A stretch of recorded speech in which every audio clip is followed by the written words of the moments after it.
আমাদের প্রেমের কথা চ্যানেলটির সকল প্রকারের পাঠ গল্প দেখতে আমাদের চ্যানেলটি সাবস্ক্রাইব করে পাশে থাকা বেল আইকনে ক্লিক করুন।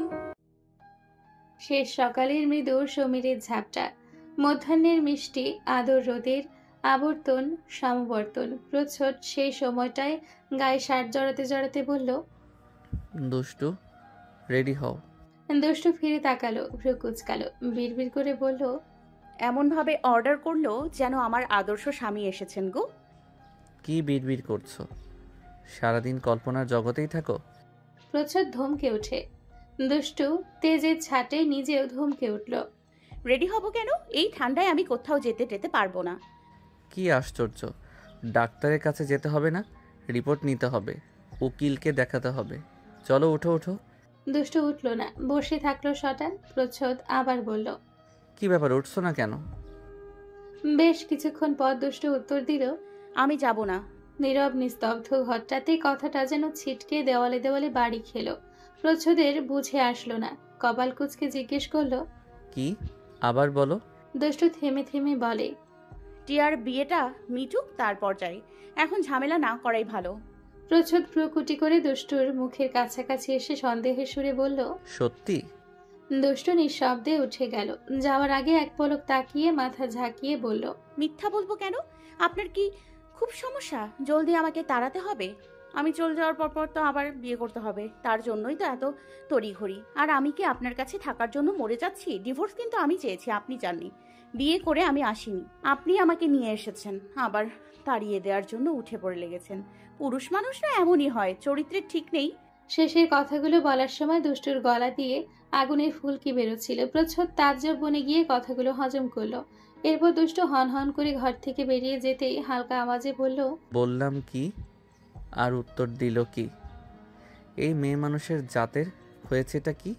অপরিস্ফুট রৌদ্রকরণের অনুরাগে উদার শীতল পবনে জড়িত মন। আকাশের আঁচল তখন গাঢ় নীল। নীর ঘরে তালা দিয়ে কোথাও যাচ্ছিল তড়িঘড়ি করে। ব্যস্ত পা ফেলতেই পেছন থেকে ভেসে এলো করুণ সুমধুর ডাকের ঝংকার। শুনুন। নীর অস্থির দৃষ্টিতে পেছনে ফিরে তাকালো। বলো। নুসরাত হাত বাড়িয়ে টাকাটা এগিয়ে দিয়ে বলল, ভাড়া। নীর ভ্রু কুচকালো, অপ্রস্তুত কণ্ঠে বলল, কাল তো আঙ্কেল বললো টাকা দিতে দেরি। নুসরাত মাঝপথে থামিয়ে দিল। বলেছিল, কিন্তু আমি টাকা ম্যানেজ করেছি। নীর আবার সামনের দিকে পা বাড়ায়, গমগমে আওয়াজে বলে, রেখে দাও, পরে দিও।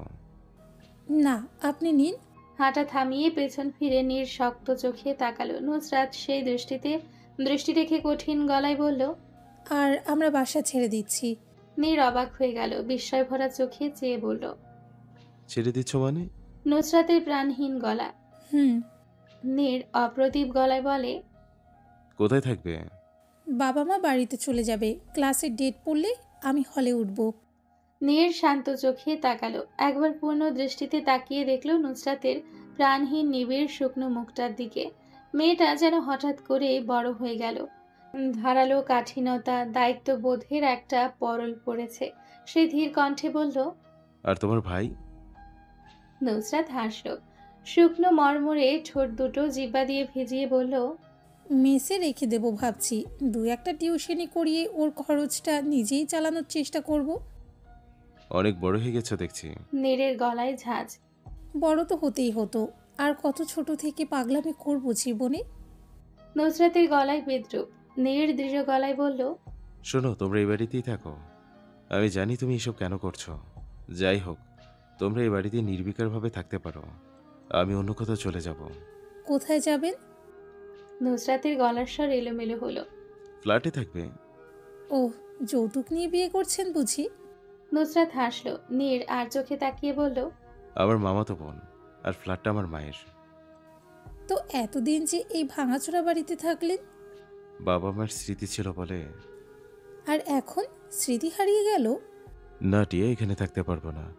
আমি তো সারাদিন এখানেই পড়ে থাকবো। কোথায় আর যাবো এই বাড়ি ছেড়ে? ও, আপনার হবু বউয়ের নাম বুঝি টিয়া? মিষ্টি হেসে কথাটা বলতেই নুসরাতের গলা কেঁপে উঠল। নীর মাথা ঝাঁকিয়ে চলে গেল। নুসরাত স্তম্ভিত দাঁড়িয়ে দেখল তার বড় বড় পা ফেলে পকেটে হাত গুজে চলে যাওয়া। নীরটা খুব বুঝমান। কার মন কখন কি বলে সে বুঝে। সে আরো বুঝে তাকে আর তার বউকে একসাথে নুসরাত কখনোই সহ্য করতে পারবে না। তবে নীর কেন আর ইচ্ছে করে মেয়েটাকে কষ্ট দিবে? না হয় কারোর একটু স্বস্তির জন্য একটুখানি ত্যাগ করলো, তাতে তো বিশেষ ক্ষতি নেই। যে কোনো পরিবেশ পরিস্থিতি প্রকৃতির একটা নিজস্ব আমেজ গন্ধ আমোদ থাকে। হকবাড়িতে এখন চলছে আমোদিত সময়। বিয়ে উপলক্ষে হই হল্লা হাসি ঠাট্টা গল্প গুজবে মেতে উঠেছে। হাতে হাতে এগোচ্ছে কাজ। এক একজনের দৌলতে পড়ছে এক এক দায়িত্ব। সেই সুবাদে প্রযুক্ত আজ হকবাড়ির চৌকাঠে এসে দাঁড়িয়েছে। অর্জন সাজিদ প্রচ্ছদের সাথে বিয়ের প্যান্ডেল লাইটিং ফুল খাবারের মেনু এসব নিয়ে আলোচনা করতেই ইরার ঘর থেকে ডাক পড়ল। ওপরের বাঁদিকের ঘরে যেতেই ইরা বলল, মেয়েটাকে বিয়েতে নিয়ে আসিস। প্রযুক্ত চোখ কপালে তুলল। নিয়ে আসবো মানে? বিয়েতে বাবা মা থাকবে, ওকে নিয়ে এনে কোথায় রাখবো? ও কার সাথে থাকবে একা একা? কাউকে চেনে নাকি? তুই নিয়ে আসিস, আমি ম্যানেজ করে নেব। আমি ওকে ফোন করে দাওয়াত দিয়েছি, ও বলেছে তুই বলে আসবে। আপু, ও কিন্তু ভীষণ বাচাল, চতুর, সাথে চঞ্চল। এই শরীরে ওকে তুমি একদম সামলাতে পারবে না। খামোখা এসব ঝামেলার কোনো মানে হয় না। ইরা ধমকে উঠল। তোর মতামত শুনতে চেয়েছি, আমার মতামতটা জানিয়ে দিলাম। সন্ধ্যায় যাতে মেয়েটাকে আমি এই বাড়িতে দেখি। প্রযুক্ত চুপচাপ ঘাড় নেড়ে ঘর থেকে বেরিয়ে এলো। বেরিয়ে আসতেই মুখোমুখি হলো টিয়ার। প্রযুক্তর মুখটা চোখের পেলব পর্দায় ধারণ করার সাথে সাথে টিয়ার চোখ দুটো টলমল করে উঠল। আড়ালে চোখের কোনা মুছে জোরপূর্বক হেসে বলল, কেমন আছেন স্যার? প্রযুক্ত অবাক হলো। বাড়িতে টিয়া কখনো স্যার বলে ডাকে না। সে নিচু স্বরে জবাব দিল, ভালো, তুমি? আপনিই বলুন আমার কেমন থাকার কথা। টিয়ার কথাগুলো অন্যরকম। কি যেন একটা রয়েছে যাতে প্রযুক্তর মনে হচ্ছে সে অনেক বড় একজন অপরাধী।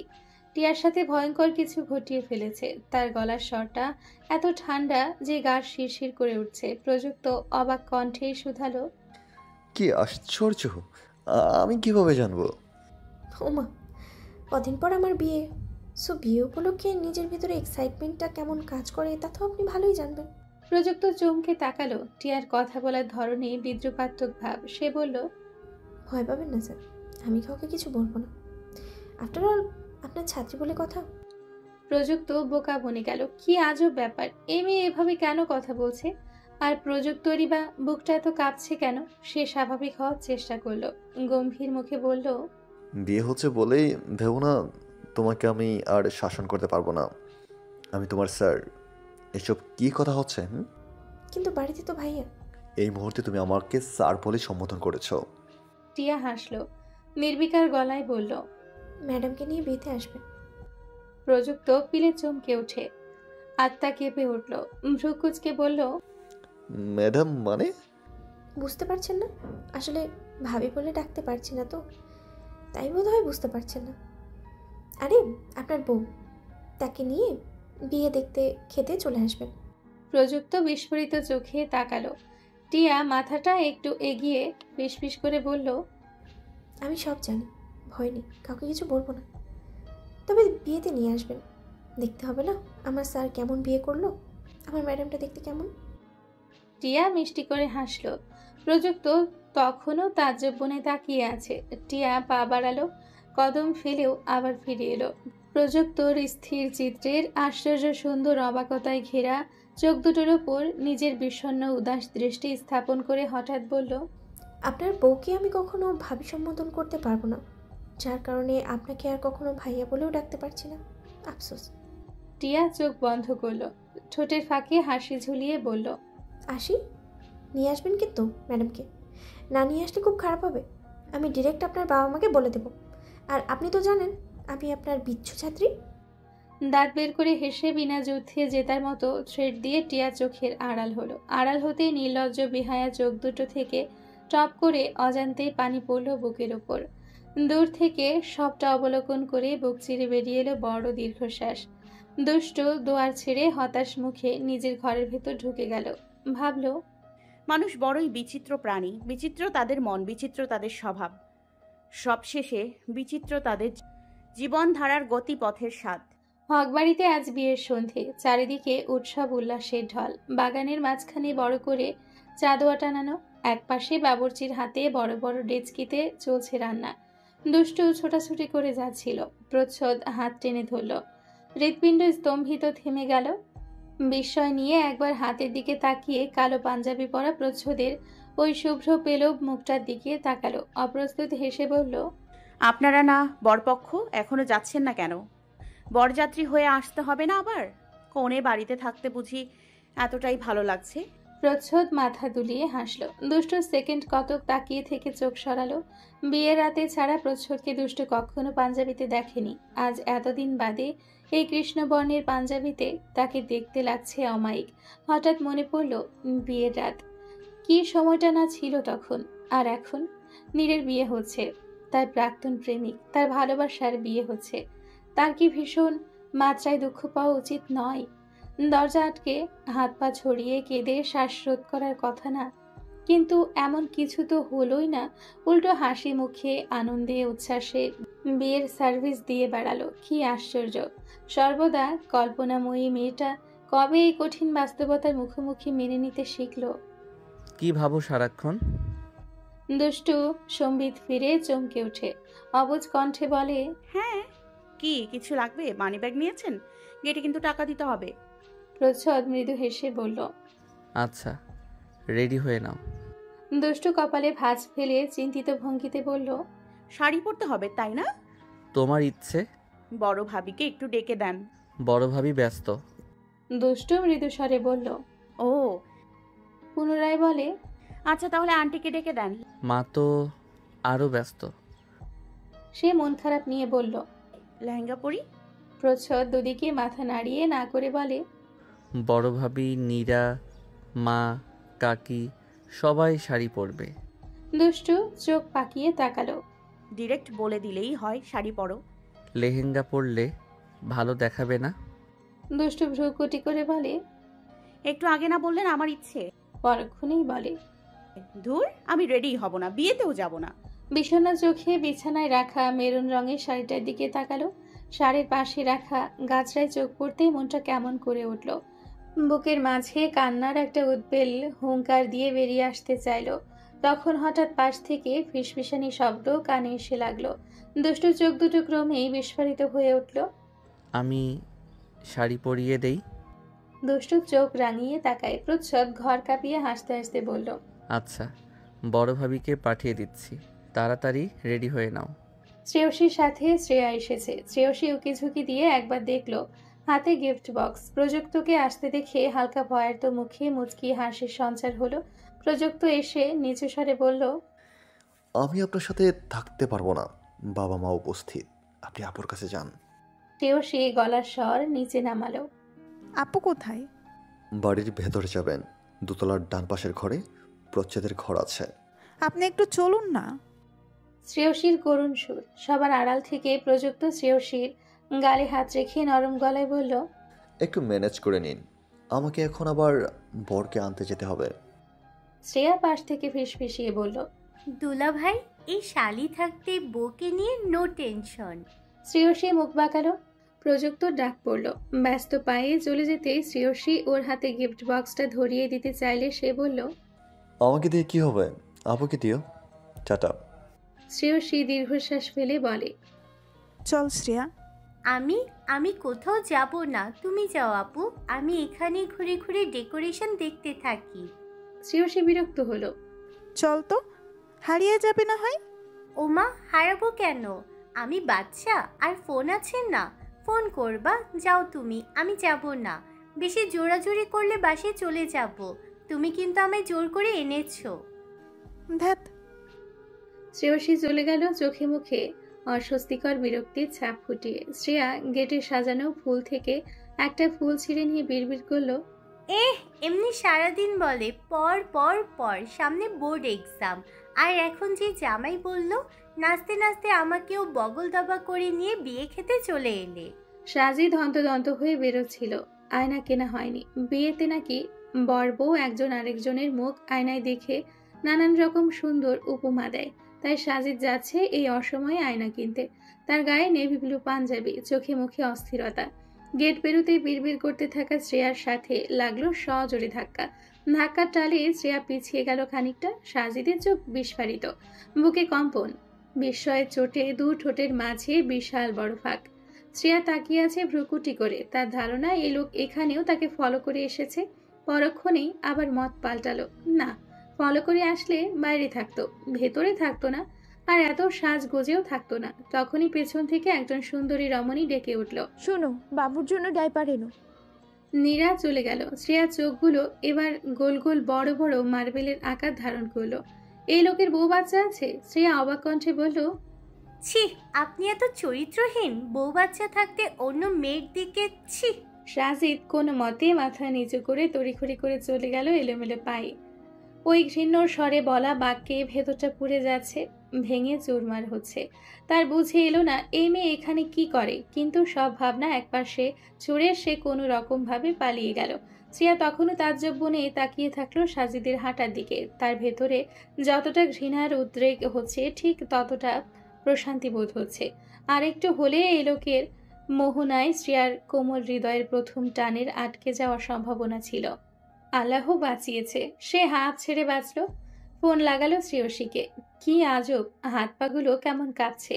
চোখের পলকে ঘটে যাওয়া এহেন অপ্রত্যাশিত ঘটনার জন্য শ্রেয়া যেন মোটেও প্রস্তুত ছিল না, মোটেও না। কিন্তু তবুও ভালো। দোতলাটা ফাঁকা, যে যার নিজের কাজে। প্রতি ঘরের দোয়ার বন্ধ, একটা ঘরের দরজা ভেড়ানো। সূক্ষ্ম ফাঁক দিয়ে ছিটকে বেরিয়ে আসছে সরু আলোর রেখা। বেলকনি থেকে ভেসে আসছে কনকনে ঠান্ডা হাওয়া। শ্রেয়সী এগিয়ে গেল ধীর পায়ে, হাসি মুখে। প্রযুক্তর কথা অনুযায়ী সে ডান দিকে ঘরের সামনে এসে দাঁড়িয়েছে এবং সেই ঘর থেকে এক ফালি সরু কৃত্রিম আলো ছিটকে বেরিয়ে এসে তার শরীরে অবস্থান করছে। শ্রেয়সী হালকা হাতে দরজা ধাক্কা দিল। ধাক্কা দিতেই খুলে গেল। অপরিচিত মেয়ের শাড়ির কুচি ঠিক করায় ব্যস্ত ইরা তাকালো, ঠোঁট প্রসারিত করে হাসলো, উচ্ছ্বাসিত স্বরে বলল, আরে শ্রেয়সী, এসো এসো, দুষ্টু দেখো। দুষ্টু চমকিয়ে মাথা উঠালো। আগমনীর দিকে তাকাতে হৃৎপিণ্ড স্তব্ধ হয়ে গেল। অপরিচিত মেয়েটার মুখ দেখেই থমকে গেল শ্রেয়সী। তখনই শ্রেয়ার ফোনটা এলো।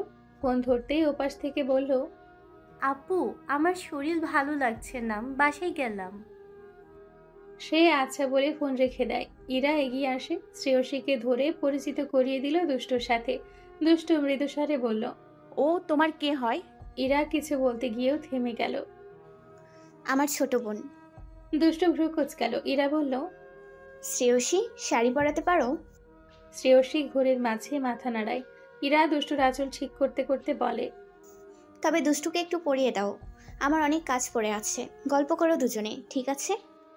ইরা চলে যাওয়ার বেশ মিনিট সাতের পর নিরবিচ্ছিন্ন নীরবতা, অস্বস্তি, অবাকতা কাটিয়ে দুষ্টু চোখ বন্ধ করে জিজ্ঞেস করলো, তুই প্রযুক্ত ভাইয়ের বউ, তাই না? শ্রেয়সী কথার উত্তর না দিয়ে উল্টো প্রশ্ন করলো, আর তুই এই বাড়ির বউ? দুষ্টু উত্তর দেয় না। শ্রেয়সী তাচ্ছিল্য নিয়ে বলে, তোর মতন বেইমান আর দুটো দেখিনি আমি। দুষ্টু বিস্ময় ভরা দৃষ্টিতে তাকালো, চোখের কোণায় জমলো জল। বলল, আমি বেঈমান? আর তুই কি? তুই নিজেও বিয়ে করেছিস, অথচ একটা বার বলার প্রয়োজন মনে করিসনি, আমার সাথে কোনো যোগাযোগ রাখিসনি। শ্রেয়সী হাসলো, বীর্যপাতক চেহারায় বলল, আমি তো তবুও কাউকে ঠকিয়ে বিয়ে করিনি, যাকে ভালোবেসেছিলাম তাকেই বিয়ে করেছি। দুষ্টুর গলা থেকে ছিটকে আর্তনাদের ন্যায় বেরোলো শব্দটা, শ্রেয়সী। শ্রেয়সী তাকালো কেমনতর চোখে। সেই চোখে নেই বন্ধুসুলভ আচরণ, নেই বুঝদারতা, নেই আজ দুষ্টুর জন্য উদারতা। দুজনে কথা বলছে শত্রুপক্ষের ন্যায়। কোথায় যেন হারিয়ে গেছে সোনালী দিনের সেই বন্ধুত্বের আমোদিত দিনগুলো। এতগুলো ক্ষণ, এতগুলো দিন, মাস, বছরের সুসম্পর্কগুলো একটা ঘটনার মাঝেই সব ভুলে গেল, হয়ে গেল দুঃসম্পর্ক। দুষ্টু আহত গলায় বলল, তুই সব জানিস আমি কোন পরিস্থিতিতে পড়ে বিয়েটা করেছি, তবু এভাবে বলতে পারলি? শ্রেয়সী কেমন ভৎসনার ন্যায় জবাব দিল, তোর লজ্জা করলো না? না জানি নীর কতটা কষ্ট পাচ্ছে। দুষ্টু ঘাড় বাঁকিয়ে তাচ্ছিল্য করে হাসলো। নিচ থেকে ভেসে এলো চিৎকার, বর এসেছে, বর এসেছে। দুষ্টু শক্ত করে শ্রেয়সীর হাতটা ধরে টানতে টানতে নিয়ে গেল বাগানে। কঠিন মুখে বিরক্তি নিয়ে শ্রেয়সী দুষ্টুকে বারংবার বলল হাতটা ছাড়তে, কিন্তু দুষ্টু ওকে টেনে নিয়ে দাঁড় করালো গেটের সামনে। সবুজা হক নীরকে মিষ্টি খাওয়াচ্ছেন। শ্রেয়সী দ্বিতীয় দফায় বিস্ময় নিয়ে দেখল, চোখ যেন কোটর ছেড়ে বেরিয়ে আসবে। নীরও তখন তাকিয়েছে। পাশাপাশি অনেকদিন বাদে দুষ্টু শ্রেয়সীকে দেখে তার ঠোঁটে অবাকতার মৃদু হাসি ফুটল, সাথে একটা অপরাধ বোধও কাজ করলো, কারণ সে শ্রেয়সীকে বিয়ের ব্যাপারে কিছু বলেনি। এদিকে শ্রেয়সীর মাথা টলছে, হাত পা অসাড় হয়ে আসছে। দুষ্টু হাতটা ঝাপটে ধরে অস্ফুট স্বরে সে বলতে পারল শুধু নীর। দুষ্টু এক দৃষ্টিতে তাকিয়ে ক্ষীণ গলায় বলল, আমার ননদের সাথে বিয়ে, ওর মামাতো বোন। শ্রেয়সীর চরম পর্যায়ের অবাক হওয়ার পালা আজ। সে দেখল দুষ্টুর শুকনো ঠোঁটে ঝিলিক হাসি। পাশ থেকে একজন ভদ্রমহিলা গম্ভীর গলায় তখন জিজ্ঞেস করলো, তোমার পাশে কে দুষ্টু? দুষ্টু বলতে গিয়েও থমকে দাঁড়ালো। শিরিন হকের দিকে তাকিয়ে দৃঢ় গলায় বলল, আমার পরিচিত একজন। শ্রেয়সী আশ্চর্যান্বিত দর্শনেন্দ্রিয় দিয়ে অবলোকন করে গেল দুষ্টুর সূক্ষ্ম অপমান। বন্ধু বলতে আজ এতটাই দ্বিধা। শ্রেয়সীর ঠোঁটে তাচ্ছিল্যের হাসি। ঠিক একই রকম হাসি ফুটে উঠল দুষ্টুর ওষ্ঠেও। সে বলল, যে বন্ধু বান্ধবের মর্ম বোঝে না, তাকে বন্ধু বলে পরিচয় দেওয়ার কোনো মানেই হয় না। শ্রেয়সী ব্যথিত নয়নে তাকায়, অতঃপর ঠোঁট বাঁকিয়ে হেসে অকপটে জবাব দেয়, সরি, আমি আপনার বন্ধুত্বের পরিচয়ে এ বাড়িতে পা রাখিনি। আমি এসেছি আমার নিজস্ব পরিচয়, আমার স্বামীর পরিচয়। বেশ, তবে জানানো যাক সকলকে। কি আপনার পরিচয়? দুষ্টু। শ্রেয়সীর আশ্চর্যজনিত অস্পষ্ট স্বর। দুষ্টু হক। বাসর রাত, খ্যাকশিয়ালের আর্তনাদের ডাক, দ্বিজরাজের কুয়াশা মাখা ঝাপসা আলো, ম্লান মুখে বসে থাকা টিয়ার মাথা ঘোমটাবিহীন। ক্ষণ সময় পর রাজার বেশে প্রবেশ নীরের। নতুন ফ্ল্যাট, ওপাশে 2 ঘরে জায়গা করে নিয়েছে প্রচ্ছদ প্রযুক্ত অর্জন সাজিদ। কনের সাথে আসা বাকি কিছু আত্মীয় স্বজনেরা চলে গেছে মিনিট 30 হলো। সে পাগড়ি খুলল, টিয়া উঠল না, সালাম করল না, সাইড টেবিলের কোনায় রাখা দুধটা খেতে দিল না। এক প্রকার নির্বিকার বসে থাকা তাকে শেরওয়ানির বোতাম খুলতে থাকা নীর বলল, কাবাডে তোমার সালোয়ার কামিজ রাখা আছে। টিয়া আস্তে করে উত্তর দিল, আচ্ছা। বলে সে কাপড় নিয়ে ওয়াশরুমে ঢুকে যায়। ওপাশের ঘরটাতে প্রচ্ছদ প্রযুক্ত শুয়েছে। দেওয়ালে হাত রেখে টিয়া কেঁদে উঠল নীরবে। শব্দহীন হেঁচকি কান্নায় পিঠ বারংবার কেঁপে ফুলে ফুলে উঠল। আদৌ কি সহ্য করা যায়? তবুও যেত, নিজেকে মিথ্যে বোঝ দেওয়া যেত। কিন্তু যার হয়ে মিথ্যে বোঝ দেবে সে যখন নির্বিঘ্নে চোখের সামনে তার বাসর রাতেও চলে আসে, তখন কিভাবে নিজেকে মানাবে? আচ্ছা, লোকটা কি কোনোদিন একবারের জন্য বুঝেনি টিয়া তাকে ভালোবাসে? একবারের জন্য অনুধাবন করেনি? কিভাবে সম্ভব? অনুভব শক্তিহীন পুরুষ মানুষ নাকি? এতভাবে টিয়া বোঝানোর চেষ্টা করেছে যে অন্যরা বুঝে গেছে, অথচ সে বুঝেনি। এ কি বিশ্বাসযোগ্য? আজকাল নীর সিগারেট খাওয়া শিখেছে। আজকাল বলে ভুল হবে। বিগত প্রায় 15 দিন যাবৎ সে মাত্রাতিরিক্ত ধূমপানে আসক্ত। সারাদিন নানান ব্যস্ততার মাঝে আজ একটাও খাওয়া হয়নি। বিধায় সে বারান্দার রেলিং ঘেঁষে দাঁড়িয়ে সিগারেট ধরালো।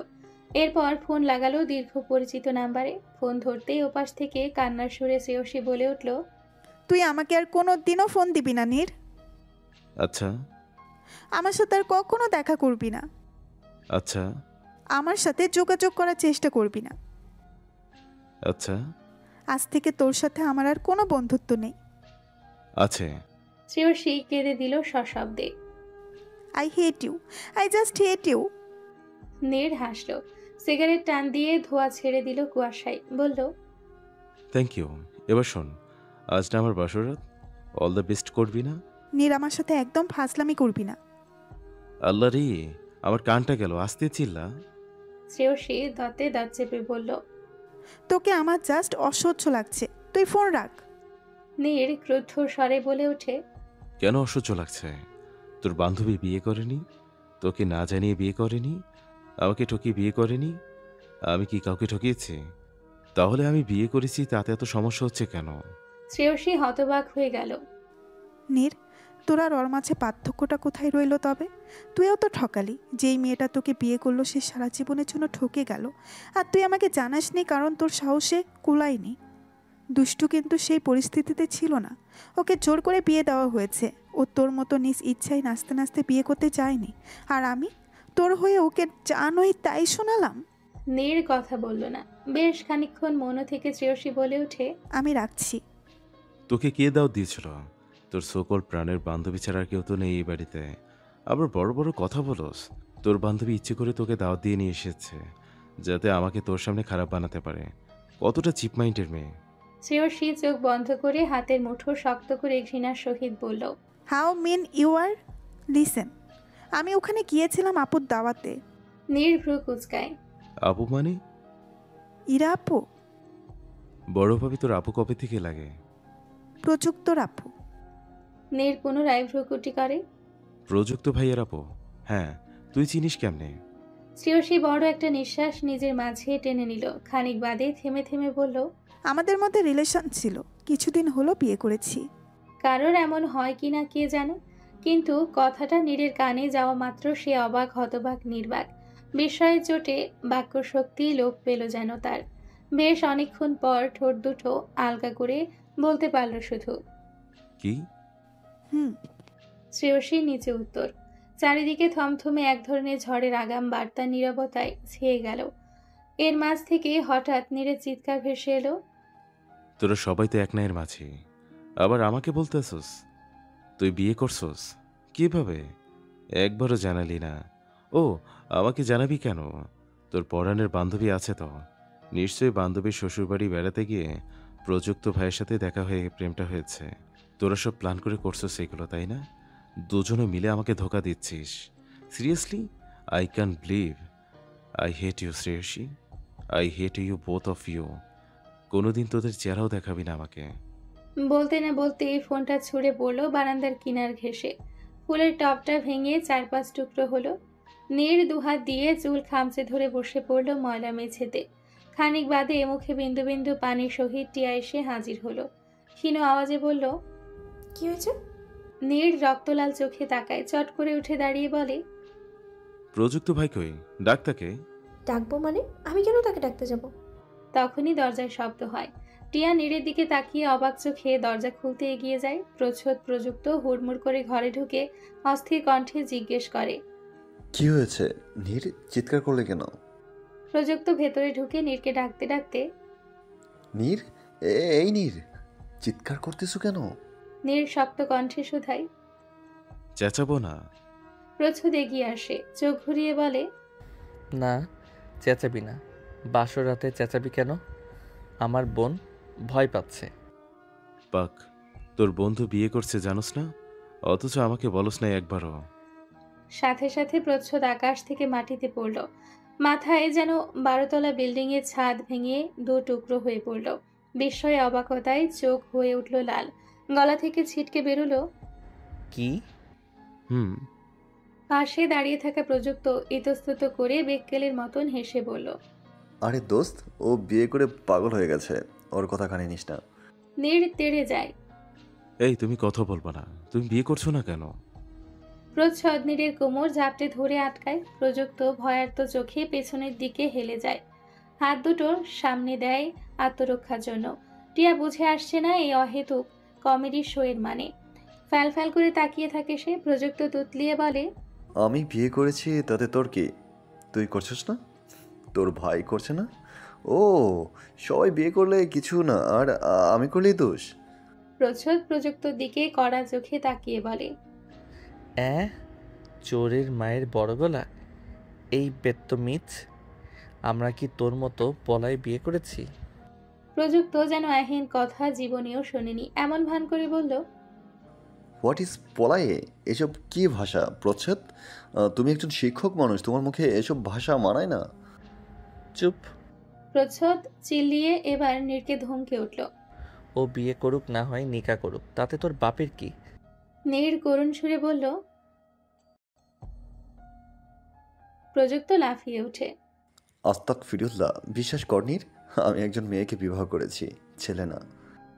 নীর দাঁত কিরমির করে আবার তেড়ে যায়। তোমাকে তো আজকে আমি। প্রযুক্ত সারা ঘর নীরকে দৌড় করালো।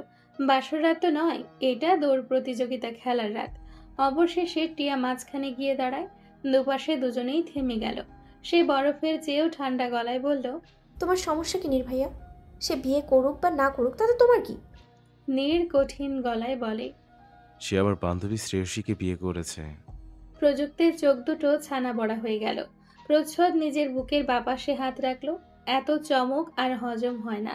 টিয়া অবাক হয়ে তাকালো। বিয়েতে দেখেছে প্রযুক্তর সাথে সুন্দর রকমের একটা মেয়েকে কথা বলতে, তখনই আন্দাজ করে নিয়েছিল সে কিন্তু মেয়েটা নীরের বান্ধবী। তার চোখের মণি দুটো স্তব্ধ হয়ে এলো। প্রযুক্তর দিকে এক পলক তাকিয়ে বলল, আচ্ছা আপনারা কথা বলুন, আমি একটু ভাইয়ার কাছে যাই। প্রকৃতি যেন হঠাৎ স্থবির হয়ে গেল। প্রযুক্ত প্রচ্ছদের দিকে আর চোখে তাকিয়ে বলে, দোস্ত রাগ করছিস? প্রচ্ছদ দাঁতে দাঁত চেপে বলে, জাস্ট কিপ ইওর মাউথ শাট শালা। কিন্তু আমি অর্জুন ভাইয়ের শালা। নীর, তুই বল আমি অর্জুন ভাইয়ের শালা না? নীর প্রচ্ছদ একসাথে চেঁচিয়ে ওঠে। Shut up. ভারী কম্বলটা ভাঁজ করতে করতে কানের কাছে কারো ফিসফিসানি শব্দ শুনতে পাওয়া গেল। প্রভাতের প্রথম প্রহরে নিস্তব্ধ সময়টাতে শটটা প্রতিধ্বনির ন্যায় কানের ভেতরে ঢুকে গেল। দুষ্টু চমকে ঘাড় ঘোরালো। সদ্য ঘুম ভাঙা চোখ দুটোতে রাজ্যের অবাকতা নিয়ে তাকাতেই প্রচ্ছদ হেসে বলল, কি খবর? দুষ্টু ভ্রু কুঁচকায়। ঘরের মাঝ বরাবর দেওয়ালে টাঙানো ঘড়িটার দিকে একবার তাকিয়ে বিস্ময়ের সুরে প্রশ্ন করে, আপনি এত সকালে? প্রচ্ছদ পাঞ্জাবির বোতাম খুলতে খুলতে বলল, এলাম, একদম ভালো লাগছিল না। দুষ্টু পুনরায় ভ্রু কুঁচকায়। কেন?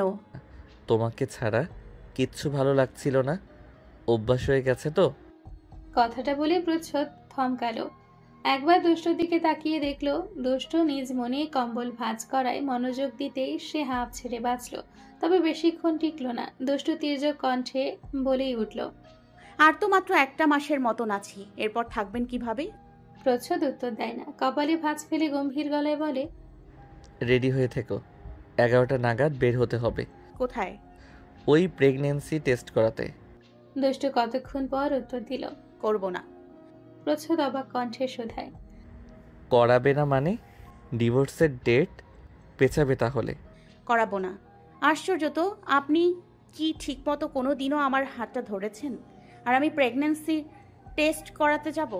হাস্যকর বিষয়, জানতো আপনি? এত কথা বুঝি না। টেস্ট করাতে যেতে হবে, তা না হয় ডিভোর্সের টাইম পেছাবে। টিয়াদের নিয়ে এলেন না? ওরা দুপুরের দিকে আসবে প্রযুক্ত ভাইয়াদের সাথে। দুষ্টু কপালে সূক্ষ্ম ভাঁজ পড়ল। চিন্তিত ভঙ্গিতে মাথা নাড়িয়ে বলল, আচ্ছা। আমি কি বললাম শুনছো তো? দুষ্টু বিরক্ত হলো। চোখ ঘুরিয়ে বিশাল শ্বাস ফেলে বলল, আপনার গ্রামের বাড়ি থেকে ঘুরে আসি আগে, তারপর। প্রচ্ছদ ভ্রু বাঁকিয়ে তাকায়। কি ব্যাপার বলো তো? প্রথমে বললে বিয়ের ঝামেলা মিটুক, এখন আবার গ্রামের বাড়ি থেকে ঘুরে আসার পর মানে? দুষ্টু তাকে মাঝপথেই থামিয়ে দেয়। আপনার কি ব্যাপার বলুন তো? এত তাড়াহুড়ো করছেন কেন? ডিভোর্সটা মনে হয় আপনার জন্যই বেশি জরুরি। প্রচ্ছদ কাজ ঝাঁকায়, পাত্তাহীন গলায় বলে, অবশ্যই, আমার আবার বিয়ে করতে হবে না। তুমি যত তাড়াতাড়ি ভাগবে তত তাড়াতাড়ি নতুন কেউ এন্ট্রি নেওয়ার সুযোগ পাবে। বলতে বলতে প্রচ্ছদ চোখ টিপল। দুষ্টু অন্যদিকে চোখ ঘুরায়। কথাটা ভালো লাগলো না। এতদিন একসাথে থাকার পর কি এত সহজে একে অন্যকে ভুলে যেতে পারে? পারা যায় হয়তো। দুষ্টুও অবশ্যই পারবে। ও আস্তে আস্তে খাতায় রাবার ঘষে মোছার চেষ্টা চালাচ্ছে রং পেন্সিল দিয়ে লেখা নীরকে, কিন্তু মুছতে গিয়ে ঝাপসার ন্যায় লেপটে যাচ্ছে। হয়তো কিছুদিন পর এই চেষ্টায় প্রত্যাবর্তিত হবে প্রচ্ছদের ওপর। মানুষের জীবন কি শুধুমাত্র এই মনে রাখা আর ভুলে যাওয়া নীল নকশার খেলা, নাকি লাল গুটির চাল, নাকি সবুজ ধরনের ন্যায় বিশাল? দুষ্টু গলা পরিষ্কার করে বলে, যান ফ্রেশ হয়ে আসুন। এত সকালে তো বোধহয় নাস্তাও তৈরি হয়নি। না, খাবো না। ফ্রেশ হয়ে এসে ঘুমাতে হবে, রাতে ঘুম হয়নি। দুষ্টু কুটিল চোখে তাকায়। কেন? আপনারও বাসরাত গিয়েছে নাকি? প্রচ্ছদ চমকে ঘাড় ফেরালো। বাম পাশের বুকে হাত রেখে ভঙ্গি করে বলল, বাসর রাতের কথা মনে করিয়ে দিও না আর। আমার বাসর রাত তো গিয়েছে বউয়ের ডিভোর্স খেলা নিয়ে, আর নীরের বাসর রাত গেল দৌড় প্রতিযোগিতার মারামারি দিয়ে। দুষ্টু ঢোক গিলে শুকনো ঠোঁট দুটো জিব্বা দিয়ে ভিজিয়ে আস্তে করে শুধায়, কেন? প্রচ্ছদ দাঁতে দাঁত চেপে বলে, আর প্রযুক্ত বিয়ে করেছে, তাও আবার লুকিয়ে। শালা হারামি একটা। আর মেয়ে হচ্ছে নীরের বান্ধবী। দুষ্টু বড় করে শ্বাস নিল ফেলল। খানিক আগে শীতে কাঁপতে থাকা শরীরটা ক্রমেই ভীতির উষ্ণতায় নিবিড় হলো। হঠাৎ গুরুত্বপূর্ণ কিছু মনে পড়ছে এমন ভঙ্গিতে প্রচ্ছদ বলল, এই নীর তো তোমার বন্ধু তাই না? দুষ্টু কম্পনজাত গলায় বলে, ছিল। তাহলে তো শ্রেয়সীকেও চেনার কথা। দুষ্টু অন্যদিকে চোখ ঘোরায়। অনেকক্ষণ তাকিয়ে থেকে বাইরের সফেদ কুয়াশা ভেঙে আসা সরু সোনালি রোদ্দুরে। এরপর দুর্বল গলায় বলে, কি জানি, হয়তো দেখেছিলাম কখনো, হয়তো জানি কিন্তু চিনি না। হুম। দুষ্টু প্রচ্ছদের দিকে তাকিয়ে হঠাৎ ব্যস্ত কণ্ঠে বলল, তখন টিয়া কোথায় ছিল? টিয়া সেখানেই ছিল। মেয়েটা বিয়ের পর থেকে একদম চুপচাপ। কেন, কিছু জানো? দুষ্টু গোপনে শ্বাস ছাড়ে। স্ফটিক মিহির স্বর্ণবর্ণের রোদটা জানালার কাচ ভেদ করে এসে আছড়ে পড়ে তার সদ্য ঘুম ভাঙা তৈলাক্ত পেলব মুখটায়। আননের কপলগুলো চিকচিক করে ওঠে। প্রচ্ছদ তাকিয়ে থাকে অনেকক্ষণ। দুষ্টু চোখের কোনায় কয়েক বিন্দু ধারালো অশ্রু টলমল করে ওঠে। জানান দেয় দুঃখ কষ্টের ক্লেশ। মেতে ওঠে প্রচ্ছদের বুকের আলোড়ন। সে ধীর পায়ে কাছে এলো। পবিত্র আলোর ছায়া পড়া ওই লাল মুখটার দিকে চেয়ে ভোরে লালাপ সূর্যের দিকে তাকালো। উদ্দেশ্য তুলনা করা, কার স্বর্ণবর্ণের লালাপ সূর্যটা সব থেকে সুন্দর, প্রকৃতির না প্রচ্ছদের। দুষ্টু দৈবাত্য শুনতে পেল। তার কানে প্রতিধ্বনি হয়ে এসে লাগলো পুনরায় আরেকটি গোপন আড়ালে থাকার শরীরে লোম দাঁড় করানো ফিসফিসানি কণ্ঠস্বর। সেই পুরুষাপ গহীন কণ্ঠটি বলছে, আকুল ব্যাকুলতায় ভরে ওঠে, সেই নারী আমার হৃদ সিন্ধুকের রানী, অন্তর্বর্তীর সন্ধানী, নাম তার গোপনী। প্রচ্ছদ চলে গেল ওয়াশরুমের দিকে পাঞ্জাবি খুলতে। দুষ্টুর সামনে সে খালি গা হয় না বললেই চলে। তবে দুষ্টু আকস্মিক বাক্যে স্তব্ধ হয়ে গেল। কানে কানে বাড়ি খেলো কথাগুলো। ছন্দপতন ঘটল ভাবনার সাজানো পরবর্তী কল্পনাগুলো। এক অতলান্ত ঐন্দ্রজালিক গভীরতায় যেন ক্রমশ আটকা পড়ার পায়তারা খুঁজতে ব্যর্থ চেষ্টা করছে তার হৃৎসিন্ধুক। দুপুর দিকে শীতল হাওয়ার হালকা রোদ্দুর মাথায় নিয়ে হকবাড়িতে প্রবেশ করলো ওরা। চারিপাশে তখন আরামদায়ক আবহাওয়ার এলোমেলো দল। দুষ্টু ছোটাছুটি করছে ইরার জন্য দুধ নিয়ে যাওয়ার উদ্দেশ্যে। কিয়তক্ষণ পূর্বে ইরা মাথা ঘুরে পড়ে গেছে। অর্জন জানে না এখনো, তবে জানলে আর কারো রক্ষে নেই। দুপুরে জাঁকজমকপূর্ণ আভিজাত্যের ন্যায় জামাই আদর করা শেষে শিরিন হক বললেন মৃদু হেসে, শোনো নীর, দুষ্টু প্রচ্ছেদ পরশু সকালে গ্রামের বাড়ি যাবে। তুমি এবং টিয়াও গিয়ে ঘুরে এসো। দুষ্টু চমকালো থমকালো। যা থেকে ক্রমশ দূরে যাওয়ার চেষ্টায় সে ব্যস্ত, তা কেন বারবার সুতো টেনে টেনে তার দ্বারপ্রান্তে অবধি চলে আসছে। হায় আল্লাহ! নির্বিস্ময় নিয়ে তাকায়। প্রচ্ছদের দাদার বাড়ি তার নানু বাড়ি। সে বলে, এখন গিয়ে কি বলবো, পরে একসময় জানাবানি। ইফতার হক বলেন, যাও না, তোমার নানা নানুর কবর জিয়ারত করে এসো। অনেক দিন তো হলো, যাও না। নীর আর কথা বলল না। বড় মামার মুখের উপর সে কথা বলে কিঞ্চিত। এ উক্তি খুব বিরল, কিন্তু যাওয়ার জন্য তার মোটেও ইচ্ছে নেই। চোখের সামনেই দুষ্ট প্রচ্ছদের প্রেমের রঙ্গলীলা সে সহ্য করবে কিভাবে? হ্যাঁ, সে এক পলক দুষ্টর দিকে তাকিয়ে মাথা নিচু করল। প্রচ্ছদ ধীর পায়ে মায়ের কাছাকাছি গিয়ে ফিসফিস করে বলল, আম্মু, প্রযুক্তকেও সঙ্গে নেব। প্রচ্ছদের সকল আবদার তার মায়ের কাছে। অর্জনের থেকে প্রচ্ছদের চাওয়াগুলো বেশি এবং তা কষ্টসাধ্য। সে যা চায় তা এনে দিতে হবে, অন্যথায়।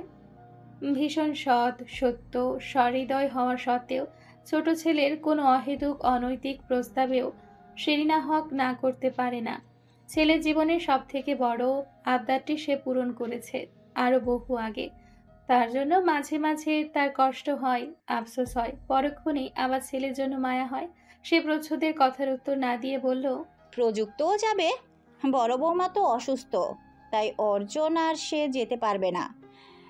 নীরা, সাজিদ কি যেতে চাও?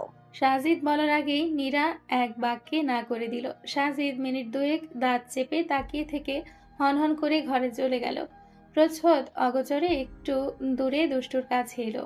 কণ্ঠ খাদে নামিয়ে বলল, ফিরে এসে রিপোর্ট নিয়ে কোর্টে যেতে হবে কিন্তু, নাকি আরো বাহানা আছে? দুষ্টু ভ্রু কুচকায়। প্রচ্ছদের দিকে কিছুক্ষণ রাগী দৃষ্টিতে তাকিয়ে থেকে গমগমে আওয়াজে বলে, আপনার কি মনে হয় আমি আপনার কাছে থাকার জন্য এরকম করছি? প্রচ্ছদ মাথা ঝাঁকিয়ে বলে, অবশ্যই। দুষ্টু বেকল বনে গেল। আশ্চর্য! তুমি যা ভাবছো তা তো কোর্ট বুঝবে না দুষ্টু। প্রচ্ছদ ঠোঁট টিপে। দুষ্টু রেগে বলে, চলুন এক্ষুনি যাব। না থাক, দরকার নেই। বাড়ি থেকে ঘুরে আসার পর। দুষ্টু ক্রোধ নিয়ে তাকিয়ে থাকে কিছুক্ষণ, অনেকক্ষণ। এদিকে তাদের দিক থেকে চোখ সরিয়ে ফেলেও অনিচ্ছাবশত তাদের দিকেই তাকিয়ে থাকে নীর। দুষ্টু আকস্মাৎ বরফে চেয়েও ঠান্ডা, কঠিন এবং ধীর গতিতে প্রশ্ন করে, আপনি আমায় ভালোবাসেন না? হঠাৎ এমন প্রশ্নে প্রচ্ছদ কথা হারিয়ে ফেলে। এরপর দৃঢ় কণ্ঠে বলে, না। দুষ্টুর কপালে ভাঁজ পড়ল অবাকতার, নিজের ভাবনার প্রতি সন্দেহ। সে অন্য মনস্ক চিন্তিত স্বরে আস্তে করে বলে, বাসেন না? না। বলেই প্রচ্ছদ দ্রুত পায়ে চলে যায়। দুষ্টু সেদিকে তাকিয়ে থেকে অনেকক্ষণ বাদে গোপনে দীর্ঘশ্বাসে মুচকি হাসে। বাসেন, কিন্তু স্বীকার করবেন না। আপনার এই দৃঢ়তার জন্যই আমরা আমাদের পথ ধরব, পৌঁছাবো না। আপনি স্বীকার করে মায়া বাড়িয়ে আমার আটকে রাখবেন, আর না আমার মন আপনার মায়ায় জালে প্রবেশ করার ফুসরত পাবে। ধন্যবাদ আপনাকে। কখনো স্বীকার করবেন না, পারলে আমায় ভালোবাসবেন না। মধ্যাহ্নের সমাপ্ত শেষে অপরাহ্নের সূচনা। চতুর্পাশের ঝিমঝিম পবনের সান্নিধ্যে ঝিরে ঝিরে চুরির মৃদু ছন্দ। ইরা শুয়েছিল দুর্বল চিত্তে, বন্ধ চোখে। হুটহাট খুব জোরে দরজা খোলার শব্দ এলো। ইরা আস্তে করে চোখ খুলে দেখল, মৃদু কিন্তু খুব নিখুঁত ভীষণ স্নেহের সুরে কাঁপতে কাঁপতে কেউ ডেকে উঠল, ইরাবতী। ইরা হাসলো, চোখ বন্ধ করে আবার ঝপাত করে খুলে অর্জনের দিকে তাকিয়ে আবার মিষ্টি হাসি দিল। বলল, জামা কাপড় ছেড়ে ফ্রেশ হয়ে আসো। খেয়েছো? এসো, নিচে খাবার দিচ্ছি। অর্জুন এক ছুটে এসে ইরার হাত ধরে। হাতের উল্টো পিঠে শুকনো দুটো চুমু দিয়ে চোখ নিবদ্ধ করে ইরার শুকনো মুখে। ইরা আবার হাসলো, বলল, জেনেছো? আরে বোকা, তেমন কিছুই হয়নি। অর্জুনের চোখ দুটো নিরেতে উজ্জ্বল হলো। ইরা উদ্বিগ্ন হয়ে তার গালে হাত রেখে বলল, এই দেখো। আরে সামান্য একটু মাথা ঘুরে পড়ে গিয়েছিলাম। তাকাও, আমি একদম সুস্থ আছি। প্রেগনেন্সির সময় এসব একটু একটু হয়, তুমি তো জানো। অর্জুন মাথা ঝাঁকিয়ে উঠে দাঁড়াতে দাঁড়াতে তেজের ছাটে বলল, এত বলি কেয়ারফুল থাকতে, কিন্তু না, সে আরো বেশি করে কেয়ারলেস হচ্ছে। খাওয়া দাওয়া ঠিকমতো না করলে তুমি মাথা ঘুরে পড়ে যাবে না তো কি আমি পড়ে যাব? সবার দিকে খেয়াল রাখার সুযোগ আছে, শুধু আমার দিকে আর নিজের দিকে রাখার সময় হয় না। ইরা শব্দ করে হাসল। আস্তে করে উঠে দাঁড়িয়ে অর্জনের শার্ট খুলে দিল। মিনিট কয়েক অপলক দৃষ্টিতে একজন অপরজনের দিকে চেয়ে রইল। চার চোখের ভাব মিল হলো। আকাশ সমপরিমাণ কষ্ট, একটা সন্তানের শূন্যতা, বুক ভরা হাহাকারের উদ্বিগ্নগুলো আস্তে আস্তে কেটে গেল। কর্পূরের মতো কোথাও যেন উবে গেল। মনে হলো যেন যেন নতুন অনুভূতি, নতুন ভালোবাসা, নতুন পথ চেনা। এই প্রথম কাছে আসা, একদম আলাদা, সব থেকে আলাদা। তিমির রাত, নিস্তব্ধ বারান্দার কিনার ঘেঁষে দাঁড়িয়ে ঠোঁট উল্টে ফুপিয়ে ফুপিয়ে কাদো আকাশকে নিরাশ সযত্নে মমতা দিয়ে চাঁদ দেখাচ্ছিল, তারা দেখাচ্ছিল। মুখ থেকে ফু করে ধোয়া ছেড়ে আকাশের সাথে খেলার চেষ্টা করছিল। মায়ের দেখা দেখি বার কয়েক আকাশ চেষ্টা করলো, তাতে মুখ থেকে থুতনি অবধি লালায় ভরে যেতেই নীরা শব্দ করে হেসে পরম যত্নে তা মুছে দিল। ছোট্ট মিষ্টি আকাশকে, তার মতোই একটা বিশাল আকাশকে দেখিয়ে নানান কথা বলে ভুলাচ্ছিল। সাজিদ আসতেই তার কান্না থেমে গেল। হাত বাড়িয়ে বাবার কোলে উঠে আবারও ফুপিয়ে ফুপিয়ে কেঁদেই দিল। সাজিদ সারা বারান্দা পায়চারি করলো। ছেলের কান্না থামাতে না পেরে নিয়ে গেল মায়ের কাছে। মায়ের কাছ থেকে ফিরে এসে দেখা গেল নীরা এখনো ওভাবেই দাঁড়িয়ে আছে। সাজিদ ওর পাশে দাঁড়ালো। মীরার মতো মুখ তুলে আকাশ দেখে গেল। সময় গড়ালো, সেকেন্ড, মিনিট, কতক্ষণ। এক সময় নীরা বলল, আমাকে বিয়ে করে ঠকে গেছো, তাই না? সাজিদ অবুঝের ন্যায় তাকায়। ঠকবো কেন? নীরা হাসে, কেমন বিদ্রুপ সুরে হেসে বলে, কি জানি কেন। এরপর আবারও কিছুক্ষণ পিনপিন নীরবতার পর নীরা বলে ওঠে, তোমার কি কোনো প্রেমিকা আছে? সাজিদ তাকালো। চোখ ঘুরিয়ে নীরা সেই চোখে চোখ ফেলল। সাজিদ মাথা নেড়ে বলে, না। তবে ওই দিন ওই মেয়েটা কি ছিল? সাজিদ জানে না, এমন ভাবে উত্তর দিল, কোন মেয়ে? টিয়ার বিয়ের দিন গেটের সামনে যার সাথে কথা বলছিলে, আমি চলে আসার সময় শুনেছিলাম মেয়েটা বলছে বউ বাচ্চা থাকতে অন্য মেয়ের দিকে নজর দেন। ছি, এরকম কিছুই বলছিল, তাই না? সাজিদ মিনিট দুয়েক নির্বাকে নীরার ছলছল নয়নের দিকে তাকিয়ে থাকলো। অতঃপর অনেকদিন বাদে খুব আশ্চর্যভাবে ভীষণ আদরে বাহু বন্ধনে আবদ্ধ করলো তাকে। মাথা নেড়ে বলল, না, এরকম কিছু কেউ আমাকে কখনো বলেনি। ওই মেয়েটা বোধহয় অন্য কাউকে বলছিল। বিয়ে বাড়িতে তো কত মানুষ আসে যায়। সাজিদের বুকের শার্টে মাথা ঘষে নীরা শব্দ করে কেঁদে উঠল। বাচ্চাদের মতন গলায় বলল, সত্যি তো, তাই না? 3 সত্যি। আচ্ছা, কান্না থামিয়ে সে নাক টানল। সাজিদ অনেকক্ষণ তাকে জড়িয়ে ধরে রাখল। মস্ত বড় আকাশের দিকে তাকিয়ে বিশাল এক দীর্ঘশ্বাস ছেড়ে হালকা আওয়াজে বলল, নীরা, আই এম সরি। কেন? সাজিদ কাঁধ ঝাঁকিয়ে বলে, এমনি বললাম, যদি জানায় অজানায় কষ্ট দিয়ে থাকি তবে তার সব কিছুর জন্য সরি। সব কিছুর জন্য, সব। It's okay. আচ্ছা নীরা, আমরা কি পারি না ভালোবেসে সংসার করতে? সাজিদের কণ্ঠে ব্যাকুলতা। নীরা মুখ তুলে তাকালো, টলমল চোখে চেয়ে বলল, কিন্তু তুমি তো আমায় ভালোবাসো না সাজিদ।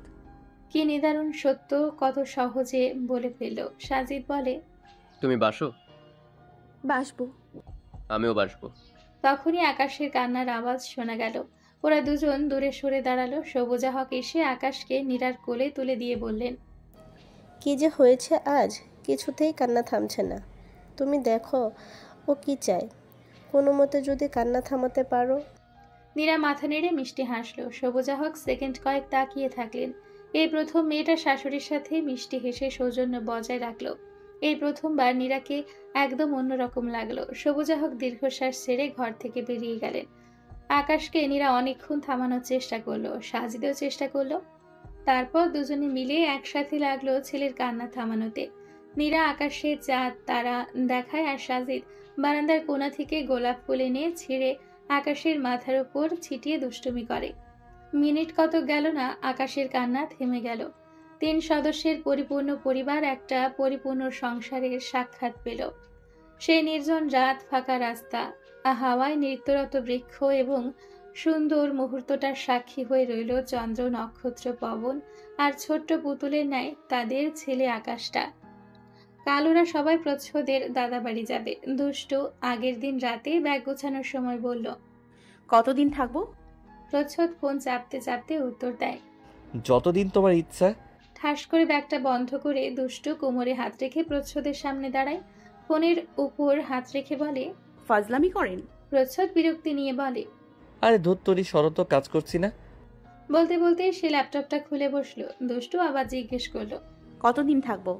প্রচ্ছদ ল্যাপটপে চোখ রেখে আগের মতোই বলল, কতদিন থাকতে চাও?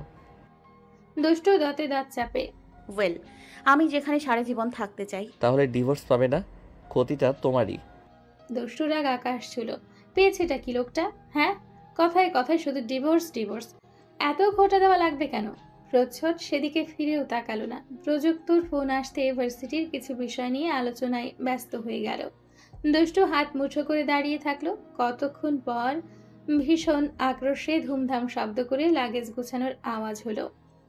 কথা বলার এক পর্যায়ে প্রচ্ছদ স্বভাবসুলভ বলল, আচ্ছা রাখো, তাহলে পরে কথা হবে।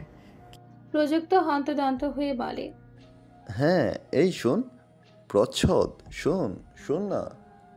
প্রচ্ছদ কানে আবার ফোন রাখে। চোখ কুঁচকে বিরক্তির গলায় বলে, কি হয়েছে? প্রযুক্ত আস্তে করে বলল, কালকে কখন রওনা দিচ্ছি? 9টায়। আচ্ছা আচ্ছা রাখি এখন। না না রাখিস না। প্রচ্ছদ দাঁত দিয়ে দাঁত ঘষে। আমার অনেক কাজ পড়ে আছে। প্রযুক্ত, তাড়াতাড়ি বলবি নাকি? বলছি তো, শোন না প্লিজ, কুইক। মেয়ে মানুষের মতো মিনমিন করতেছিস কেন? প্রযুক্ত জোড়া গলায় বলল, তোর ভাবিয়ে নিয়ে যাই। প্রচ্ছদ ভ্রু কুচকায়। ভাবি? কোন ভাবি? কিসের ভাবি? প্রযুক্ত আরো নিচু স্বরে বলে, দোস্ত এরকম করস কেন? শ্রেয়সী নিয়ে যায় না। প্রচ্ছদকে কথা বলতে না দিয়ে প্রযুক্ত আবার বলল, না মানে তোর সাথে পরিচয় হতে হবে না, তাই নিয়ে যেতে যাচ্ছিলাম আর কি। অন্য সময়ও পরিচিত হতে পারি। না মানে ওই তোর পরিচিত হওয়াই হবে, সাথে আমার হানিমুনটাও টুকটাও হয়ে যাবে। প্রযুক্ত, তুই কি নিজে মরবি, সাথে আমারেও মারবি? তোর সমস্যা কি? 2 দিনও হয় নাই বিয়ে করছস, এখনই এত বউ পাগলা হয়ে গেছিস? কই দেখ তো, আমার তো প্রায় 2 মাস হয়ে গেল। আমি কি তোর মতো বউ পাগলা? দুষ্টু চোখ মুখ কুচকিয়ে কথাগুলো শুনল। ওপাশ থেকে প্রযুক্ত বলল, না তুমি বউ পাগলা না, বউ সোহাগী। তুমি কি একা একা যাইতেছ? যাচ্ছ তো বউকে বগল দাবা করে নিয়ে। নীরও বউ নিয়ে যাবে। ও সবাই বউ নিয়ে যেতে পারবে, শুধু আমি পারবো না। মিঙ্গেল হয়েও আমি সিঙ্গেল হয়ে গিয়ে তোমাদের কাপলদের মধ্যে রং তামাশা হজম করবো, তাই না? ওকে, আমি বড় ভাবিকে বলে তোর পারমিশন নিয়ে দিচ্ছি। ওয়েট দোস্ত। প্রচ্ছদ উঠে দাঁড়ালো। প্রযুক্ত ফোনের মধ্যে চিৎকার করে উঠল। এই না না বন্ধু, এরকম করিস না। আমি না তোর best friend. Sai friend. Please নিয়ে যাই। ওরে না নিয়ে গেলে আমিও যাবো না, আমার ভালো লাগে না। আগে কেমনে ভালো লাগতো? প্রযুক্ত হালকা গলায় বলে। কি জানি, কিন্তু এখন কিচ্ছু ভালো লাগে না। প্রচ্ছদ বড় করে শ্বাস ফেলল। আচ্ছা, নিয়ে আসিস, বাট বি কেয়ারফুল, কেউ যাতে না বুঝে। প্রযুক্ত খুশিতে লাফিয়ে উঠল। আচ্ছা, আর শোন, ওখানে গিয়ে আবার কিছু হবে না তো? না, তুই তো আমাদের গ্রামের বাড়ি যাস নাই, তোকে কেউ চেনেও না, সুতরাং তুই আমার বন্ধুর পরিচয় যাবি, নট বড় ভাবির ভাই, তাহলে জট লেগে যাবে। ওকে দোস্ত, tata, take care, have a fun. হইছে, ফোন রাখ। ফোন রাখতেই দুষ্ট সামনে এসে দাঁড়িয়ে বলল, কোন শার্ট নেবেন? ল্যাপটপে ব্যস্ত হাতে টাইপ করে চলল। দুষ্ট মুখ ফুলিয়ে শ্বাস নিয়ে আবার জিজ্ঞেস করলো, কোন গেঞ্জি নেবেন? এবারও উত্তর এলো না। দুষ্ট আকস্মিক ল্যাপটপটা ঠাস করে বন্ধ করে দিল। প্রায় সাথে সাথে প্রচ্ছদ কড়া লাল চোখে তাকালো। সেই চোখ দেখেই দুষ্ট দৌড়ে ঘরের বাইরে চলে এলো। বুকে থুথু দিয়ে গেল টিয়ার রুমের দিকে। আজ রাতে তার ঠিকানা টিয়ার রুমেই হবে। নিজের রুমে আজ আর পা রাখা মানে রাক্ষসের সম্মুখে নিজেকে নিজে সমর্পণ করা। উফ, মহা যন্ত্রণা। প্রভাতের প্রথম প্রহরের শেষ লগ্নে সব গোছগাছ শেষ করে তৈরি হয়ে দুষ্টু আয়নার সামনে এসে দাঁড়ালো। প্রচ্ছদ চোখ উঠিয়ে একবার তাকালো। তাকাতেই যেন চোখ ঝলসে যাওয়ার উপক্রম হলো। নয়নতারায় কেমন এক দৈব ধাঁধা খেলে গেল। দুষ্টু হিজাবের কোনায় পিন লাগাতে লাগাতে ভ্রু উঁচু করে জিজ্ঞেস করলো, দেখলে সুন্দরভাবে দেখুন, অমন অসুন্দরভাবে তাকানো কেন? প্রচ্ছদ চোখ উল্টালো, পাতাহীন গলায় বলল, দেখলাম মেকআপ করে 2 মিনিটে কিভাবে এত আকর্ষণীয় হলে, তাই খুঁটিয়ে খুঁটিয়ে দেখছিলাম। দুষ্টু ঠোঁট বাঁকিয়ে তাচ্ছিলেন নাই হেসে বলে, কমন স্ট্রোকে কথা শেষ হলে আর ধরা পড়লে সব ছেলেরা এই কথাগুলোই বলে। প্রচ্ছদ ভ্রু উঁচিয়ে বলে, মনে হয় অপমান করলে। দুষ্টু বিড়বিড় করলো কিছুক্ষণ, এরপর ধমকিয়ে বলল, যাবেন না? উঠুন জলদি। যাচ্ছি তো, এত চিল্লিয়ে বলার কি হলো? দুষ্টু চোখ পাকিয়ে উত্তর দিল, আমি কিন্তু যাব না। না গেলে আমার কি? সে চোখ মুখ শক্ত করে কতক্ষণ দাঁড়িয়ে থাকলো। তারপর ধুমধাম শব্দ করে লাগেজ হাতে নিয়ে বেরিয়ে গেল। প্রচ্ছদ হালকা আওয়াজে বিড়বিড় করতে করতে ছুট লাগালো। এত রাগ কেন মনুষ্যকন্যার হতে পারে না? সাদা রঙের গাড়িটার কাছাকাছি আসতেই দূর থেকে চোখ পড়লো তেজি এক রমণীর ভীষণ আক্রোশে গাড়িতে লাগেজ ওঠানোর চেষ্টা করছে। প্রচ্ছদ এক পলক তাকিয়ে ফোন করে প্রযুক্ত আর নীরকে তৈরি থাকতে বলল। এরপর ধীর পায়ে এগিয়ে লাগেজটা হাত দিয়ে ধরতেই দুষ্টু মুখ ফুলিয়ে চোখ লাল করে তাকায়। প্রচ্ছদ ঠোঁট প্রসারিত করে হেসে লাগেজটা উঠিয়ে দিয়ে বলল, ম্যাডাম, দয়া করে সামনে এসে বসুন। দুষ্টু অন্যদিকে তাকিয়ে বলল, বসবো না, যাব না আপনার সাথে। লাগেজটা শুধু তুলে দিতে এসেছিল। না গেলে তো হবে না দুষ্টু মহারানী। কেন হবে না? ঠিক আছে, কিছুক্ষণ আগেই তো বললেন আমি না গেলে আপনার কিছু না। হিমশীতল সূক্ষ্ম পবনে গা মাখিয়ে চুল উড়িয়ে মন এড়িয়ে প্রচ্ছদ এসে দুষ্টুর পেছনে দাঁড়ালো। মৃদু হেসে কানের কাছটায় ফু দিতেই হাওয়া ছড়িয়ে পড়ল দুষ্টুর চোখে মুখে নাকে। সে হাওয়ার নাম প্রচ্ছদ, যে হাওয়ার অধিকারিণী কেবল মাত্রই দুষ্টু। ওর চোখ জোড়া বন্ধ হয়ে এলো। হাওয়ার মিষ্টি গন্ধে শরীর অবশ হয়ে এলো। চোখ খুলে তাকাতে তাকাতেই তখনই সেই উত্থাল সমীরের মালিক দুষ্টু কথা বলে ঈষৎ হেসে পলকে গিয়ে বসে পড়েছে ড্রাইভিং সিটে। আমার মন থাকে সেথা, তুমি থাকো যেথা, আর তুমি না গেলে কি করে হয় বলো তো?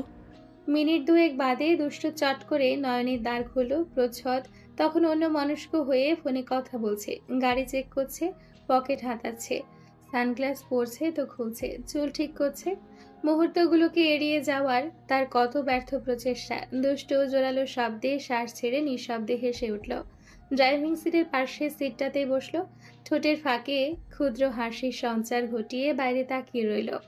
শীতের জগদ্দলে সূর্যদেবের মিষ্টি কিরণে চিত্ততুষ্ট। আঁকাবাঁকা রাস্তা মাড়িয়ে ধুলো উড়িয়ে শত সবুজাব গাছ ফেলে গাড়ি ছুটে এসে দাঁড়িয়েছে একটা ফাঁকা রাস্তায়।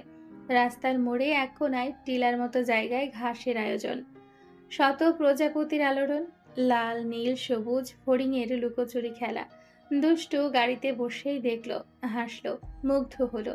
অতঃপর ঢালু পিচঢালা রাস্তার দিকে তাকাতেই বুকটা কেঁপে উঠল। রাস্তার ধারে জঙ্গল থেকে বুনো ফুলের গন্ধ ভেসে নাকে ঠেকল। নীড় এগিয়ে সে প্রচ্ছদের সাথে কথা বলে গাড়িতে লাগেজ তুলতে গেল। দুষ্টুর দিকে মিনিট খানিক তাকিয়ে থেকে পলক ফেলে নিজেকে নিজের নিয়ন্ত্রণে এনে আবার আপন কাজে ব্যস্ত হলো।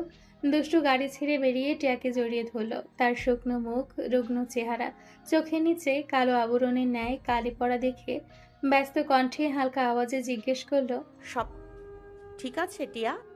টিয়ার ঠোঁটে মলিন হাসি। ঠিক করতে চাইলে কি সব ঠিক হয় নতুন ভাবি? দুষ্টু উত্তর দেয় না। টিয়া বলে, পেছনে বসবে আমার সাথে?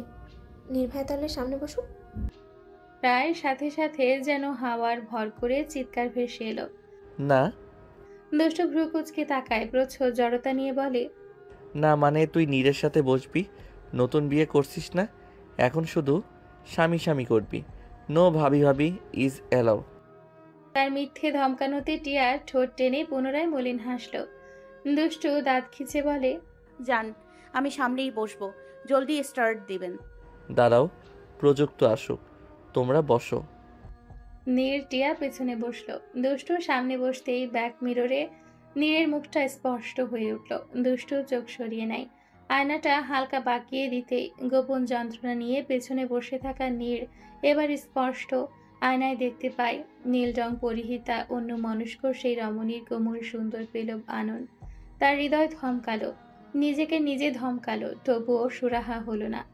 অতঃপর যখন বেখেয়ালের সেই আয়নার ফাঁকে ফাঁকে ভেঙে পড়া অসহায় কষ্টে জর্জরিত এমন ন্যায় সহধর্মিনীর মুখটা বারংবার উকি দিল, সে তখন পিলে চমকে উঠল। টিয়ার দিকে মনোযোগ নিয়ে তাকালো। ভেতর থেকে কে যেন একটা বলে উঠল, মেয়েটা সারাদিন এত কি ভাবে? বিয়ের পরপরই এত চুপচাপ হয়ে গেল, কার জন্য এত কষ্ট পায়?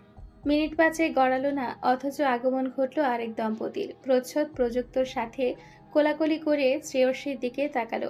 অভ্যর্থনা জানানো শেষ হলে প্রযুক্তর কানে ফিসফিস করে বলল, তাই তো বলি, এত বউ পাগলা হয়ে গেলে কেন? কালে ভদ্রে একটা সুন্দরী মেয়ে পটাতে পেরেছ, তা নয়তো এ জনমে আর তোমার বিয়ের পানি পাওয়া হতো না। প্রযুক্ত সজোরে প্রচ্ছদের পেটে কনুই মারে। প্রচ্ছদ পেট ধরে বায়ুভর্তি মুখ ফোলালো। দুষ্টু তখন সেদিকে ভ্রুকুটি করে তাকিয়েছিল। তা দেখে প্রচ্ছদ এগিয়ে এলো। দুষ্টু ঠান্ডা মেজাজে প্রশ্ন করলো, ও আমাদের সাথে যাবে? পেট থেকে হাত সরিয়ে অনেক কষ্টে প্রচ্ছদ উত্তর দিল, কেন, কোনো সমস্যা? দুষ্টুর মেজাজ খারাপ হলো। আকাশ সম পরিমাণ তেজ নিয়ে দাঁত কিরমির করে বলল, প্রশ্ন আমি আগে করেছি, প্রশ্নের উত্তর প্রশ্ন করতে বলিনি। যাবে, ওই হলো প্রযুক্তর বউ, চেনো তো না, একই সাথে পড়ে। প্রচ্ছদের কথার মাঝেই দুষ্টু গাড়ি থেকে বেরিয়ে এলো। উঁচু স্বরে বলে উঠল, আমি যাব না, আপনার গ্রামের বাড়ি আপনি যান। দুষ্টুকে দেখে শ্রেয়সীর চক্ষু চড়ক গাছ। প্রযুক্ত দিকে তাকিয়ে বলল, কি ব্যাপার? আপনি বললেন এক জায়গায় ঘুরতে নিয়ে যাবেন, তবে এসব কি? ও কেন যাচ্ছে? প্রযুক্ত মাথা চুলকালো। ও তো শ্রেয়সীকে সারপ্রাইজ দিতে চেয়েছিল সবার সাথে দেখা করিয়ে। নীর নিজেও গাড়ি ছেড়ে বেরিয়ে এলো। শ্রেয়সী নীর দুজন দুজনের দিকে চোখ পাকিয়ে মিনিট দুয়েক তাকিয়ে থেকে একসাথে বলে উঠল, আমি যাব না। ভাগ্যিস ফাঁকা রাস্তা। প্রচ্ছদ প্রযুক্ত টিয়া থতমত খেয়ে একে অপরের দিকে মুখ চাওয়াচাওয়ি করলো। নীর এগিয়ে গেল। দুষ্টু পেছনে দাঁড়িয়ে থেকেই দেখল। তুই কেন আসছিস? শ্রেয়সী চোখ উল্টিয়ে জবাব দেয়, তো এখন কি তোর পারমিশন নেওয়া লাগবে? নীর দাঁতে দাঁত চেপে বলে, একদম আমার সাথে তারা কথা বলবি না, মায়ের একটাও রাস্তায় পড়বে না।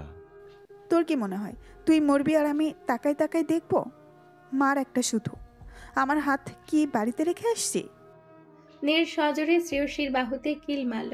কথার মাঝে শ্রেয়সী দু ঠোঁটের মাঝে 2 ইঞ্চি ফাঁক হয়ে গেল। বাহুর দিকে তবদা হয়ে কতক্ষণ তাকিয়ে থেকে নীরের দিকে দাঁত কিরমির করে এগিয়ে গেল। দুহাত মুঠ করে শক্ত করে চুল টেনে ধরল। দুষ্টু অতিষ্ঠ নয়নে তাকিয়ে থাকলো। বড় বড় পা ফেলে দুটোকে আলাদা করে বলে উঠল, কি সমস্যা তোদের? মারামারি করছিস কেন? তোদের সমস্যা আমাকে নিয়ে, আমি তো প্রথমেই চলে যেতে চেয়েছি। শ্রেয়সী নালিশ দেওয়ার মতো করে বলল, তুই জানোস এই হারামজাদে কি করছে? নীর তেড়ে এলো। একদম গালি দিবে না। 100 বাদ দিব, তুই আমাকে না বলে বিয়ে করছস। হ্যাঁ, নিজে কি করছস? নিজে মনে হয় আমার 14 গোষ্ঠী সহ দাওয়াত দিয়েছিলি। শ্রেয়সী কাদো কাদো চোখে দুষ্টুর দিকে তাকালো। দেখছস ও কিভাবে কথা বলে? ওর ব্যবহার কুত্তার চেয়েও খারাপ। আর তোরটা তো নাগিনের চেয়েও খারাপ। এ কথা শুনে শ্রেয়সী আর্তনাদ করে ওঠে। দুষ্টু পড়ল মহা ফ্যাসাদে। একবার নীর তো আরেকবার শ্রেয়সীর দিকে তাকালো। এরপর নীর শ্রেয়সীর মাঝে পুনরায় তুমুল যুদ্ধ লাগলো। দুষ্টু বিড়বিড় করে কিছুক্ষণ গালিগালাজ করলো দুটোকে। খানিক দূরে দাঁড়িয়ে থাকা ওরা তিনজন এগিয়ে এসে সমস্বরে হঠাৎ বলে উঠল, এই তোমরা একজন আরেকজনকে চেনো? শ্রেয়সী বলল, চিনি মানে? খুব ভালো করে চিনি, আমরা সবসময় একসাথেই থাকতাম। প্রচ্ছদ কপাল কুঁচকে ভাবুক গলায় বলল, কিন্তু আমি তো একদিন দুষ্টুকে জিজ্ঞেস করেছিলাম, ও বলেছিল তোমাকে। দুষ্টু মাঝপথে ধমকিয়ে থামিয়ে দিল। চুপ করুন, কিছু বলিনি আমি আপনাকে। আমি এদের একদম চিনি না। প্রচ্ছদ বুঝতে পারল এসব দুষ্টুর অভিমানের কথা, বন্ধুত্বের অভিমান। এতক্ষণ কি ভীষণ সুন্দর লাগছিল তিনজনকে। প্রচ্ছদ বলল, আচ্ছা ঠিক আছে, গাড়িতে উঠো সবাই। রাস্তার মাঝে কি শুরু করেছো? গাড়িতে উঠতে গিয়েও বেঁধে গেল আরেক দ্বন্দ্ব। শ্রেয়সী যে সিটে বসেছে সেই সিটে এতক্ষণ নীর বসেছিল, এখন দুজনেরই সেই সিট চাই। তা নিয়ে চলল আরেক দফা। দুষ্টু বিরক্ত হয়ে চিল্লিয়ে বলল, আরে কি ব্যাপার নীর, তুমি কি মেয়ে মানুষ নাকি বাচ্চা? সামান্য সিট নিয়ে কি শুরু করেছো? সাথে সাথে যেন সব থেমে গেল। কথাটা বলে দুষ্টু কেমন একটা হয়ে পড়ল। কতদিন বাদে এভাবে কথা বলা, শাসন করা, এখন কি এভাবে কথা বলা মানালো? কেমন খাপছাড়া শোনা গেল না? দুষ্টুর বোধ হলো যেন সে চরম আশ্চর্যের এক কথা বলে ফেলেছে। প্রচ্ছদের দিকে এক ঝলক তাকালো। নীর চুপচাপ সিটে বসে পড়েছে। গাড়ি চলতে শুরু করতেই প্রচ্ছদ প্রযুক্ত নানান কথা বলল। বাকি সবাই হা পর্যন্তই থেমে রইল। এক পর্যায়ে প্রযুক্ত মজার ছলে বলল, কিরে নীর, বউকে খাওয়াস না? এই অবস্থা কেন? টিয়া চমকালো থমকালো, দুচোখ ভর্তি নীর নিয়ে চাইলো। অতঃপর অনেকদিন বাদে নিজেকে কেমন নিজের বলে মনে হলো। বুকের মাঝে ভারী পাথরটা আরো কয়েক টন বুঝি ভারী হলো।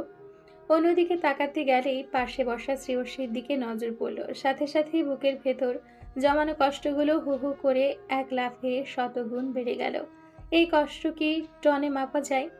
যায় না। যায় বুঝি? টিয়া সেকেন্ড কতক চেয়ে রইল ওই স্ফটিক রাঙা মুখটার দিকে। মনে মনে বলে উঠল, মাশাআল্লাহ, সুখী হোক সবাই। ছুটে চলা গাড়ির দৌড় ঘন্টাখানেক পার হতে না হতেই প্রচ্ছদের বুকে ঢলে পড়ল নিয়ন্ত্রণ হারানো একটা আদরে নীল কাপড়ে মোড়ানো মাথা। সে হাত বাড়িয়ে মাথাটা বুকে আগলে ধরল, এক হাতে জড়িয়ে রাখলো বাহু। খুব গোপনে তপ্ত শুকনো হালকা চুমু হিজাবের উপরে মেখে দিল। কারো চোখে পড়ল না, অথচ পড়ল নীরের। বুকের মাঝে দাউ দাউ করে জ্বলা আগুনের তেজ কত গুণ যে বাড়ল তার খবর কেউই রাখল না।